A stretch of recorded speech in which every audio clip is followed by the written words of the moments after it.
जय जोहार, स्वागत है आपमन के खबर 36 में। मैं हूं आपमन के संग में गंगोत्री। तो चला खबर मन ला देखबो विस्तार ले। छत्तीसगढ़ के प्रयागराज के नाम ले सुशोभित राजिम में 15 दिन तक चलैया राजिम माघी पुन्नी मेला के विधिवत शुभारंभ हो गए। विधानसभा अध्यक्ष डॉक्टर चरणद महंत भगवान राजीव लोचन मंदिर प्रतिमा में द्वीप प्रज्वलित करके पूजा अर्चना कर मेला के विधिवत शुभारंभ करिस। महंत के उद्बोधन के बाद नन्ही कलाकार आरू साहू मनमोहक प्रस्तुति दिहिस।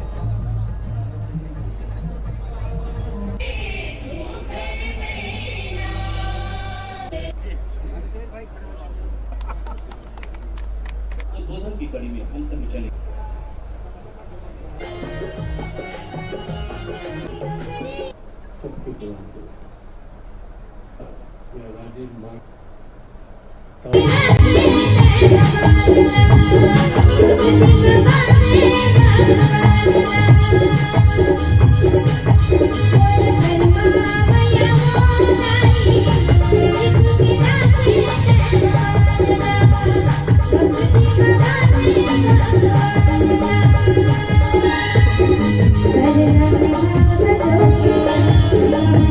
जी, पुरानी परंपरा को जो आगे बढ़ा रहे हैं, माननीय संस्कृति मंत्री के रूप में ये एक कठिन प्रयास है जो कर रहे हैं। हम इनको शुभकामनाएं देते हैं कि वो अपने प्रयास में सफल हो और हम सब कर रहे हैं।